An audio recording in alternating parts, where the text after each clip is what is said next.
ជំរាបសួរពុកម៉ែបងប្អូនទាំងអស់គ្នាថ្ងៃនេះចង់នាំអារម្មណ៍របស់ពុកម៉ែបងប្អូនទាំងអស់គ្នាទៅទស្សនាសួនផ្កាស្អាតនៅក្នុងទីក្រុង Melbourne រដ្ឋ Victoria របស់យើងផងដែរគឺកន្លែងនេះគឺមានជាសួនបែបលក្ខណៈជា nursery តូចមួយបងប្អូនគេហៅថា Fitzroy Garden Conservatory ផងដែរនេះគឺជាខាងក្នុងរបស់គេផងដែរបងប្អូនគឺមានផ្កាចម្រុះពោពេញទៅដោយផ្កាដែលមានពណ៌ស្រស់ស្អាតជាច្រើនផងដែរដូចជាបងប្អូនបានឃើញមានជាពណ៌ផ្កាឈូកពណ៌ផ្ទៃមេឃក៏ដូចជាពណ៌បៃតងពណ៌ស្វាយអីជាច្រើនផងដែរគឺគេដាំបែបនេះបងប្អូនលក្ខណៈនៅជុំវិញបែបជាសួនផងដែរឬហើយក៏មានគេហៅថាការពយួរនៅខាងលើដូចគ្នាអញ្ចឹងបើសិនជាបងប្អូនអត់ទាន់បាននៅក្នុងទីក្រុង Melbourne អត់ទាន់បានទៅលេងកន្លែងនេះទេហើយបងប្អូនមានចំណាប់អារម្មណ៍គឺបងប្អូនអាចទៅចូលទស្សនាបាននៅកន្លែងនេះគឺគេអត់មានការយកលុយអីទេបងប្អូនគេមានបើកជារៀងរាល់ថ្ងៃច័ន្ទរហូតដល់ថ្ងៃអាទិត្យគឺម៉ោង9ព្រឹករហូតដល់ម៉ោង5ល្ងាចផងដែរដែលបងប្អូនអាចចូលទៅមើលបានអញ្ចឹងណាបងប្អូន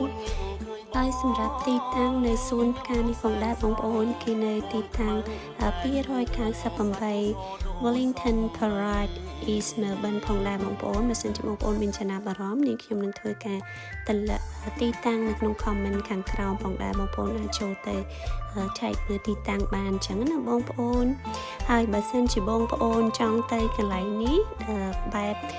ទៅជាមួយនឹងគេហៅថា public transport គឺបងប្អូនទាំងអស់គ្នាអាចទៅបានជាមួយនឹងគេហៅថា tram ដែលមាន route 48ក៏ដូចជា75ផងដែរបងប្អូនទៅ Parliament ឬក៏Joloman train station បានអញ្ចឹងណាបងប្អូនហើយបងប្អូនអាចដើរពីកន្លែងហ្នឹងទៅដល់សួនរបស់យើងបានឬបើសិនជាបងប្អូន